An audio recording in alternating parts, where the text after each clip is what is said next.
నిమీలిత నేత్రద్వయం, శ్రవణంతో దృశ్యం, వీణులతో వీక్షణం, వసంతవల్లరితో సుసాధ్యం. వసంతవల్లరి వసంతవల్లరి వసంతవల్లరి. వసంతవల్లరికి స్వాగతం. ఈనాటి వసంతవల్లరిలో మీరు వినబోయే కథ నాకు శిక్ష విధించండి. రచన స్వర్గీయ గండికోట బ్రహ్మాజీరావు గారు. వినండి, నాకు శిక్ష విధించండి.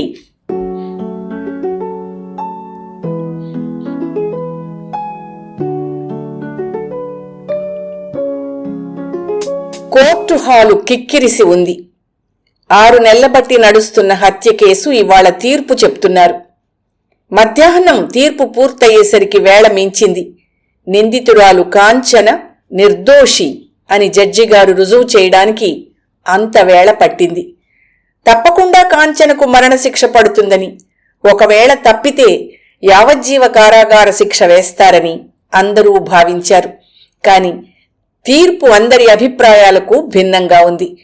కాంచన బంధువులెవరైనా వస్తే సాయంకాలమే విడుదల చేయవచ్చని, లేని పక్షంలో ఆ రాత్రికి నిర్బంధంలో ఉంచి మర్నాడుదయమే విడుదల చేయమని కోర్టువారు ఆజ్ఞలు జారీ చేశారు. కాంచనకు చాలా వరకు రాత్రి నిద్ర పట్టలేదు. తను చేసిన నేరానికి కనీసపక్షం 7 సంవత్సరాలైనా శిక్ష పడుతుందని ఆమె నమ్మింది. అన్నింటికీ అతీతంగా ఎవ్వరూ అనుకోనట్టుగా ఆమెను నిర్దోషిగా ప్రకటించి విడిచిపెట్టారు. కోర్టులో ఆ మధ్యాహ్నం చాలా కోలాహలంగా ఉంది. ప్రెస్ వాళ్లు చాలా ఫోటోలు తీశారు. తనను ఇంటర్వ్యూ చేస్తామని వాళ్లంటే కోర్టు వారు అంగీకరించలేదు. అప్పుడే కాంచనకు నిద్ర పట్టింది.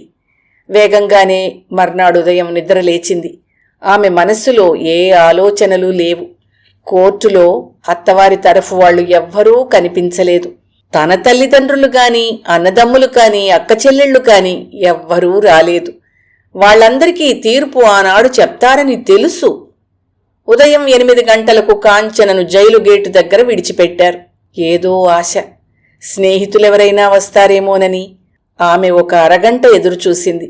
కాని ఎవ్వరూ రాలేదు. ఆమె ఒంటినున్న మంగళసూత్రం, బంగారు గొలుసు, 2 జతల బంగారు గాజులు, కొంత సొమ్ము జైలధికారులు ఆమెకిచ్చారు.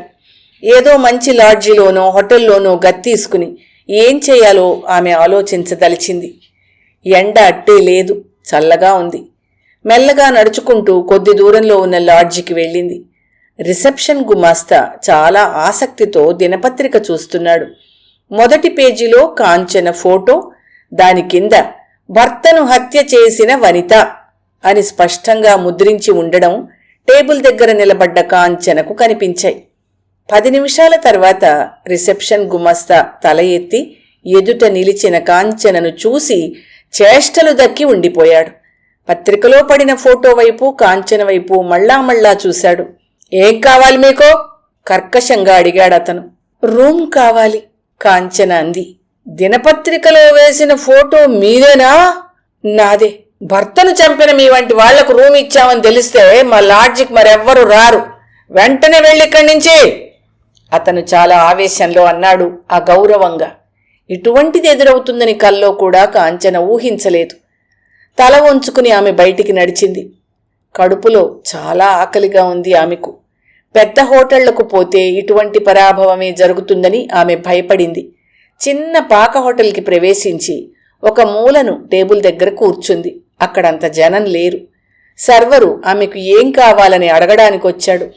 పెద్దింటి పడుచు అటువంటి చిన్న హోటల్కి ఎందుకు వచ్చిందా అని వాడికి అనుమానం కలిగినట్టయింది. కొద్దిసేపు ఆమె ముఖంలోకి చూసి గల్లాపెట్టె దగ్గర కూర్చున్న యజమాని దగ్గరికి పరిగెత్తాడు. గురూజీ, పేపర్లో చూపించానే, మొగుణ్ణి చంపిన మొగనారి, ఆవిడ మన హోటల్కి వచ్చింది. ఆ మూల టేబుల్ ముందు కూర్చుంది, చూడండి గురూజీ అన్నాడు యజమానితో సర్వర్. అమ్మ బాబోయ్, కొంప మునిగిపోయింది కదూ. అటువంటి వాళ్ళు వస్తే మనం అడుక్కు తినిపోవాలి. అవ్వా! యజమాని, సర్వరు ఆమె దగ్గరికి పరిగెత్తారు. బలవంతాన ఆమెను పంపించి వేశారు. ఆమెకు చాలా దాహంగా ఉంది. ఒక కిళ్ళీ దుకాణం దగ్గరికి వెళ్లి సోడా ఒకటి అడిగింది. వాడు సోడా కొట్టి ఆమెకు ఇవ్వబోయి ఆమె ముఖంలోకి చూస్తూ ఉండిపోయాడు. వేలాడుతున్న ఆనాటి దినపత్రికలలో ఆమె ముఖం వేలాడుతోంది. కాంచనకి నీరసం ముంచుకొస్తోంది. విడుదలయ్యానన్న సంతోషం ఆమెకు కలగలేదు. జైల్లో ఉంటే అన్నీ వేళకి జరిగేవి. అక్కడెంతోమంది నేరస్తులు, వారితో పాటు తను. అంచేత పోలీసులెవ్వరూ ఆమెను జైల్లో ఉండొద్దు అనలేదు. మిట్ట మధ్యాహ్నం అయింది. పార్కులో జనం అట్టే లేరు. తోటమాలి లేడు. కొళాయి దగ్గర ముఖం కడుక్కుని కడుపు నిండా మంచినీళ్లు తాగింది. ఖాళీగా ఉన్న బెంచ్ మీద చెట్టు నీడన కింద కూర్చుంది.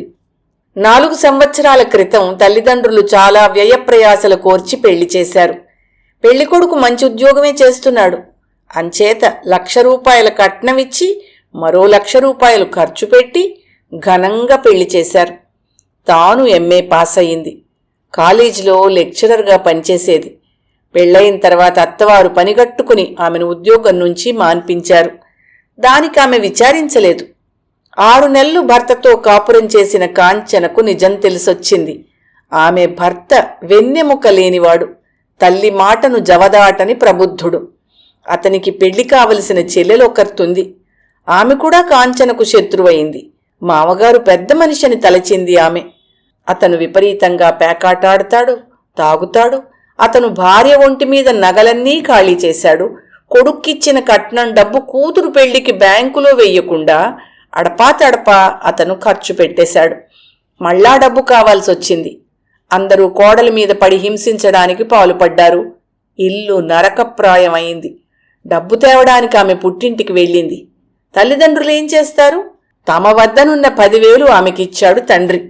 ఆమె ఉద్యోగం చేస్తున్నప్పుడు బ్యాంకులో దాచుకున్న 10,000 తీసింది. ఆ విధంగా 25,000 తీసుకెళ్లి అత్త చేతిలో పోసింది. మరో 6 నెలలు కాపురం మరే కలతలు లేకుండా సాగింది. తర్వాత అన్ని బాధలు ద్విగుణీకృతమై తిరిగి దాడి చేశాయి. ప్రతి రాత్రి డబ్బు తెమ్మని అదే వేధించేవారు. కాంచన కొంచెం మొండి పట్టుపట్టింది. తనని ఎంత బాధించినా ఒక్క పైసా కూడా పుట్టింటి నుండి తీసుకురానని భీష్మించు కూర్చుంది. అప్పుడు పరిస్థితులు చాలా దారుణంగా పరిణమించాయి. ఒకనాటి రాత్రి భర్త, అత్తగారు, మావగారు, ఆడపడుచు చాలాసేపు గదిలో సమావేశమై ఒక పథకం తయారు చేశారు. వారం రోజుల తర్వాత కాంచనను, ఆమె భర్తను ఇంట్లో విడిచి మిగిలిన వారంతా తిరుపతి వెళ్లిపోయారు. ఆ రాత్రి కాంచన భర్త బాగా తాగొచ్చాడు. ఆమెను చాలా అల్లరి పెట్టాడు. తొడల మీద సిగరెట్టుతో చురకలు పెట్టాడు. కాంచన అన్ని బాధలను సహించింది. కానీ డబ్బు తేవడానికి అంగీకరించలేదు. మర్నాడు శనివారం. కాంచన వేగమే లేచి స్నానం చేసుకుని దేవుడి గదిలో కూర్చుంది. ఆమె మొగుడు ఎప్పుడు లేచాడో ఒక డబ్బాతో కిరసనాయిలు వెనుకపాటుగా ఆమె మీదికి కుమ్మరించాడు. ఆమె ఊపిరి తిరక్క ఒక్కసారి లేచిపోయింది. తలమీద పోసిన కిరసనాయిలు కళ్లల్లో పడి ఏమీ కనిపించకుండా పోయాయి. ఆమె ధైర్యం తెచ్చుకుని ఒళ్ళు తుడుచుకుని వెనక్కు చూసింది. ఆమె భర్తకు తాగుడు మైకం ఇంకా పోలేదో లేక మళ్లీ తాగొచ్చాడో. జేబులోంచి అగ్గిపెట్టె తీయడానికి ప్రయత్నిస్తున్నాడు. చేతులు వణికిపోతున్నాయి. అతని చేతిలోని అగ్గిపెట్టె కిందకు పడింది. కాంచన ఒక్క క్షణం ఆలస్యం చేస్తే అతను అగ్గిపుల్ల ఆమె మీద వెలిగించి పడేస్తాడు. తాను కాలి మసైపోతుంది. ఏదో సాకు పెట్టి అతను తప్పించుకుంటాడు. మరో పెళ్లి చేసుకుంటాడు. ఆ రెండో భార్యకు కూడా తన వంటి గతే పడుతుంది. తన జీవితాన్ని నాశనం చేయడానికి అతనికి అధికారం లేదు. అతను వంగి అగ్గిపెట్టెను తీయడానికి ప్రయత్నిస్తున్నాడు. కాంచన ఎదురుగా దీపం వెలిగించవలసిన కంచు సెమ్మాను తీసి అతని మీద బలంగా విసిరింది. అది వంగిన అతని తలకి తగిలింది. నెత్తురు ధారగా చిమ్మింది. అతను పడిపోయాడు. ఆమె వెళ్లి ఇరుగు పొరుగుల్ని పిలుచుకొచ్చింది. అతనిని హాస్పిటల్కి తీసుకెళ్లారు. ఆమెను పోలీస్ కస్టడీలోకి తీసుకున్నారు. కాంచన భర్త మరో 2 రోజుల తర్వాత హాస్పిటల్లో చనిపోయాడు. కిరసనాయిలు బట్టలతో పోలీస్ స్టేషన్కి వెళ్లిన తర్వాత ఆమె ఇంటికి తిరిగి రాలేదు. ఇప్పుడు ఆమెకి ఇల్లు లేదు, వాకిలి లేదు. సాయంకాలం 4 గంటలయింది. కాంచనకు శోష వచ్చినట్టయింది. అప్పటికి 4-5 సార్లు పంపు నుండి నీళ్లు తాగింది. పార్కులోకి ఒకరు వస్తున్నారు. 1-2 సిగరెట్లు కాల్చుకుంటూ ఆమె కూర్చున్న బెంచి వైపు నడిచారు. ఒరేయ్, పిట్ట బాగుంది రోయ్, ఒకడు రెండో వాడితో అన్నాడు కాంచన మీదకి సిగరెట్టు పొగ వదులుతూ. రెండోవాడు కాంచన ముఖంలోకి చాలాసేపు చూసి అన్నాడు, అరే బ్రదర్, వెనక్కి తగ్గు. పొద్దున్న పేపర్లో చూసిన మనిషిరా, మొగుణ్ణి చంపిన పెద్దింటి పిల్ల, కామినీ పిశాచి. వాళ్ళిద్దరూ తొందరగా వెళ్ళిపోయారు అక్కడి నుంచి. కాంచన అక్కడి నుండి లేచిపోయింది. తిన్నగా ఊరి చివర అనాథ స్త్రీల కోసం నడుపుతున్న ఆశ్రమానికి నడిచింది. భర్తలు పెట్టే బాధలు సహించలేక వచ్చిన స్త్రీలకి, భర్తలు పోయిన స్త్రీలకి అక్కడ తప్పకుండా ఆశ్రయం దొరుకుతుంది. ఆ ఒక్క ఆశతో ప్రశాంతంగా ఉన్న ఆశ్రమంలోకి ఆమె ప్రవేశించింది. ఆశ్రమం నడుపుతున్న మేడం కాంచనని ఎదురుగుండా కుర్చీ మీద కూర్చోమంది. సావకాశంగా ఆమె చెప్పిన విషయాలన్నీ వింది. జైలు నుంచి విడుదలైన తర్వాత ఆమె పడ్డ కష్టాలు తెలుసుకుంది.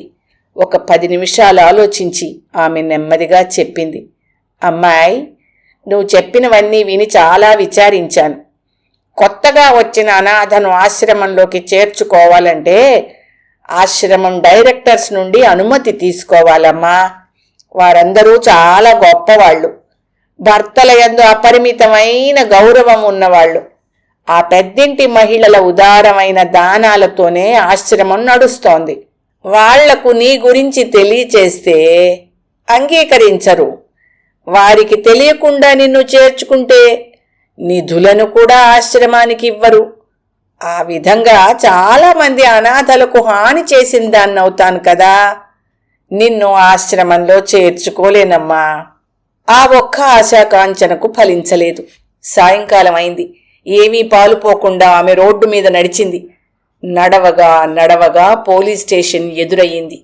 కాంచన పోలీస్ ఇన్స్పెక్టర్ గారికి నమస్కారం చేసి పొద్దుట్నుంచి తను పడిన ఇబ్బందుల గురించి చెప్పింది. అతను సావకాశంగా విన్నాడు. ఇన్స్పెక్టర్ గారు, నాకు ఈ సమాజం మీద చాలా విశ్వాసం ఇంతవరకు ఉంది. అందరిలాగానే నాకు కూడా జీవించే అధికారం ఉందని భావించాను. ఈ సమాజానికి ఎదురు తిరగదలిచాను. హత్య చేసిన నేరానికి నాకు శిక్ష విధించి కొంతకాలం జైల్లో ఉంచి విడిచిపెడితే లోకం నా గురించి మర్చిపోయి ఉండడానికి చోటివ్వవచ్చు. నన్ను నిర్దోషిగా ప్రకటించారు. కాని నా హత్యానేరాన్ని తొలగించలేదు. నేను బ్రతకాలంటే నాకు శిక్ష వేయండి, జైల్లో పెట్టండి, నన్ను కాపాడండి. ఇన్స్పెక్టర్ గారు చాలాసేపు ఆలోచించారు. అమ్మా, నిన్ను శిక్షించే అధికారం గాని జైల్లో పెట్టే అధికారం గాని నాకు లేవు. నువ్వు కోర్టులో నిర్దోషిగా ప్రకటించబడ్డావు. నిన్ను అదుపులోకి నేను తీసుకోలేను. అతను చేతులెత్తి ఆమెకు నమస్కారం చేశాడు. వీధిలో ఒక పిచ్చిది అరుస్తూ ఉంటుంది, నాకు శిక్ష వేయండి, జైల్లో పెట్టండి, నాకు శిక్ష వేయండి, జైల్లో పెట్టండి.